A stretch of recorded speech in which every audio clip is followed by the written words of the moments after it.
We're now at our final distance. So for all of those people who are tackling the marathon, and we were certainly getting up in distance here. So if you'd be able to take us through the guidelines for marathon runners coming into a key race, that would be amazing. With the marathon is the distance that you really have to make sure you get your taper right. And you have to taper a lot more for the marathon than you do for, say, a 5K, 10K or half marathon.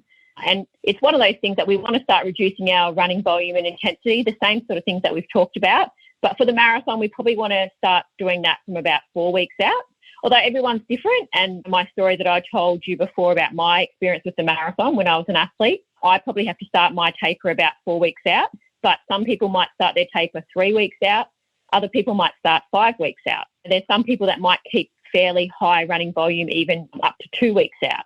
But I would say, as a rule of thumb, about 4 weeks out, you've really got to start thinking about reducing that Sunday long run or the long run over the weekend, the midweek long run, and then just starting to reduce intensity in your hard training sessions as well.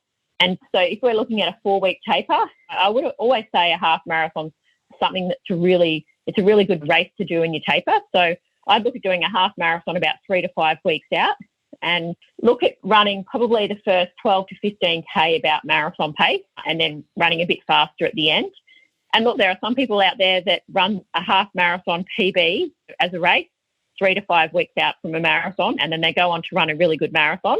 So they're not practicing marathon pace. But my advice is always to be a bit conservative with a race that's 3 to 5 weeks out. So if it's 5 weeks out, you can run it a bit harder.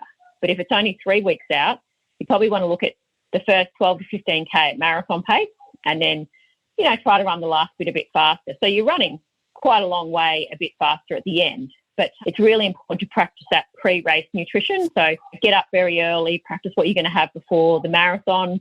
You could even practice a mini carb load. I always say for the marathon, carb loading is about 2.5 days or so. So you could practice carb loading for the couple of days before your half marathon just to see how your body feels as well. And that's always a good thing to do. And then practice your pre-race nutrition in the morning of your half. And then practice your pacing. So it's really important to just practice your marathon pace in a race situation. So that's something that I think key about the taper period is practicing some race pace work, especially for the marathon. And then look, if you feel good, you push a bit harder, and you always feel great at the end of these sort of races because we don't do too many races that you don't go flat out from the start. And we know that with the marathon, it's all about sort of holding back at the start. So you've really got to practice that in your half marathon or whatever race you do leading up to it. And it doesn't have to be a race. I've coached a lot of people that have done a hard 20K run or a hard 15K run just as a training session. So there's not one answer for everything. You can always think about doing something that's along the same line really help. And in the last week, just make sure you have a session that has some marathon pace efforts. So I always think something like a tempo run that could be 10 minutes at marathon pace, and then some 30-second efforts that are a bit faster than marathon pace, just to get your legs ticking over. Because sometimes in the taper period, we jog a lot and we don't run too much other faster sort of running. So we need to run a bit faster in the taper week, and you get that with a few sessions where you're doing some strides. But you don't want to do any hard sessions where you feel really spent or they're very, very long in volume. So it's just one of those things that you've got to really be careful. And I always say that in the last day or two before the race, it's good to do some strides over sort of 80 metres that are about half marathon to 10K pace. So 4 to 6 80-metre strides, about half marathon to 10K pace.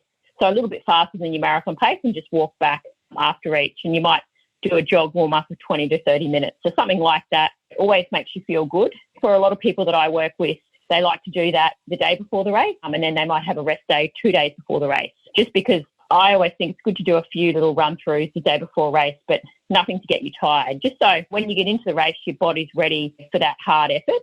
Because sometimes when we're tapering, you get used to just running easy. You have to get your mind focused and ready for what you're about to do in your marathon. And it's really important to practice that in the tapering period as well. A big key with the marathon is making sure that you start your taper a considerable number of weeks out from race day, and you just don't go too hard in anything in the last 3 weeks, especially with anything you do. And it's better to save it for race day. When I went to Chicago Marathon, I remember I was doing a jog with a guy the day before the race, and I was doing a 20-minute jog and a few of these 80-metre strides that I just talked about. And I remember jogging with this guy, and then he said, oh, I'm just going to keep doing some more jogging. I feel so good. And then I said, okay, and I just let this guy go. And then the next day, I ran my best time, and I saw him afterwards, and he said, oh, I ran bad. He said, I ended up running really hard for an hour and a half yesterday, and I think it made me a bit tired for my race. So don't get carried away feeling good in taper week and just running a bit too much. Like, you've got to save it for race day. And that's probably my biggest point with this marathon taper.